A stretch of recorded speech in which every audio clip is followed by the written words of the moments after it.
Gas കത്തിച്ചു, cooker അടുപ്പി വെച്ചു. ഒന്ന് ചൂടാകുമ്പം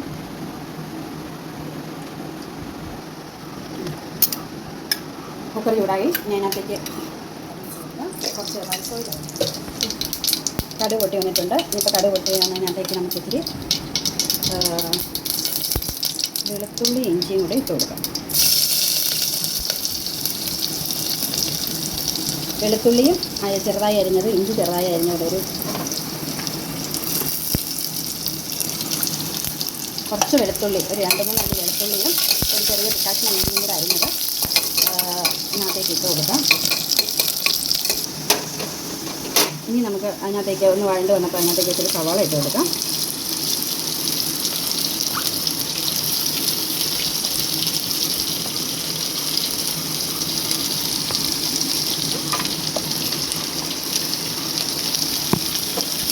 സവാള ഇട്ട് നന്നായിട്ടൊന്ന് വഴണ്ട് വരണം.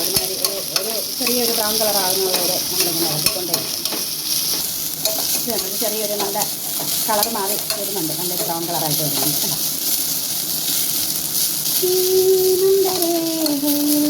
ചന്ദനം ചാത്തിയ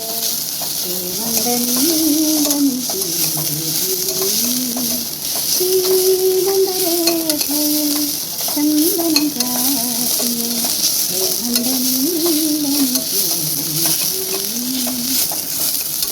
കണ്ട, ഇതൊരു കളറ് ചേഞ്ചായി വന്നില്ലേ? ഇനി ഇതിനകത്തോട്ട് പച്ചമുളക്, കുറച്ച് കറിവേപ്പില, ഇതെല്ലാം കൂടി ഇട്ട് കൊടുക്കും. എന്നിട്ട് ഒന്നുകൂടെ നന്നായിട്ട് വഴറ്റാം.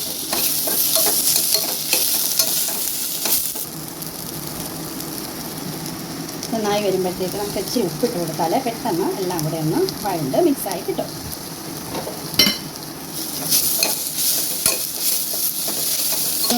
വഴണ്ട് വന്നിട്ടുണ്ട്, എല്ലാം ഒന്ന് വഴണ്ട് വന്നത്. അപ്പോൾ നമുക്ക് കുറച്ച് തക്കാളി ചെറുതായിട്ട് അരിഞ്ഞത് നമുക്ക് ഇതിനകത്തോട്ട് ഇട്ട് കൊടുക്കും.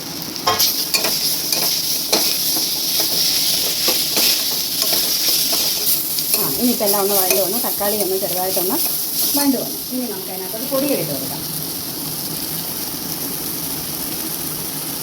ഒരു ചെറിയ സ്പൂണുണ്ട്, ചെറിയ സ്പൂണിനകത്ത് ഒരു കുറച്ച് ഗരം മസാലപ്പൊടി,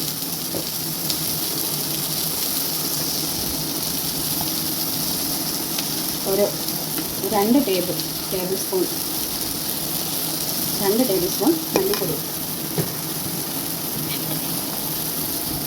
1 ടേബിൾ സ്പൂൺ മുളക് പൊടി,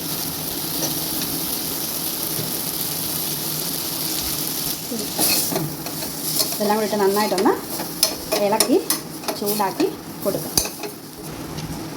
ഇനി ഇതിനകത്തേക്ക് ഒരു കുറച്ച് മഞ്ഞൾപ്പൊടി,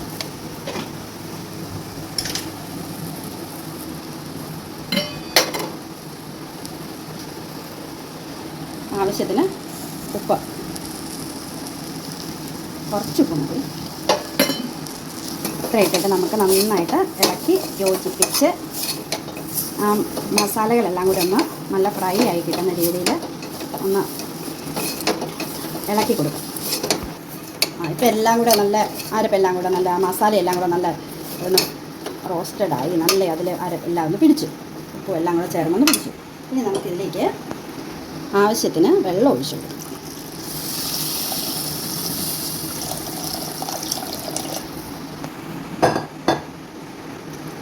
വെള്ളം ഒഴിച്ചു കൊടുത്ത് നന്നായിട്ടൊന്ന് മിക്സ് ചെയ്തിട്ട്, ഇത് നല്ല ഒരു സ്മെല്ലാണ്, നല്ലൊരു വാസന വരുന്നുണ്ട്, നല്ല കറിയുടെ നല്ലൊരു വാസന ഉണ്ടോ. ഇനി ഇത് നമുക്ക് വേകാനായിട്ട് നന്നായിട്ടൊന്ന് അടച്ചു വയ്ക്കാം. കുക്കർ അടച്ചു വെച്ചു. ഇനി തീ ഇച്ചിരി കൂട്ടിയിട്ട് കൊടുത്തു. ഇനി നന്നായിട്ട് 2 വിസിൽ വരുമ്പോൾ നമുക്കത് ഓപ്പൺ ചെയ്യാം.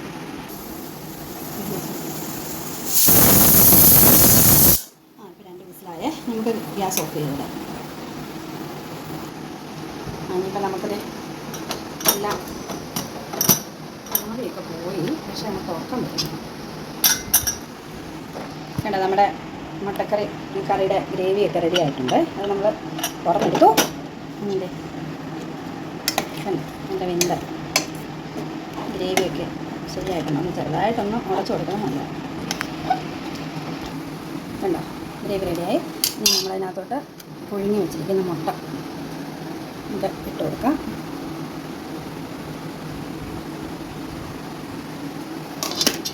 പുഴുങ്ങി പൊളിച്ച് വെച്ച മുട്ടയാണ്.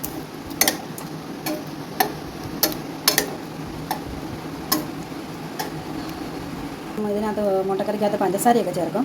പക്ഷേ പഞ്ചസാര ചേർക്കുന്നത് ചിലപ്പം ഷുഗർ പ്രഷറൊക്കെ ഉള്ളവർക്കൊന്നും പറ്റത്തില്ലാത്തതുകൊണ്ട് ഈ തക്കാളി ഇടുമ്പോൾ തന്നെ നല്ലൊരു ഒരു ചെറിയൊരു പുളിപ്പും ഒക്കെ വരും തക്കാളിപ്പഴം ഇടുമ്പോൾ. അതുകൊണ്ടാണ് തക്കാളിപ്പഴം ഇട്ടിരിക്കുന്നത്. അതുകൊണ്ട് വേറെ ഒന്നും ചേർത്തിട്ടില്ല. നല്ലൊരു ഭംഗിയുള്ളൊരു മുട്ടക്കറി തയ്യാറായിട്ടുണ്ട്.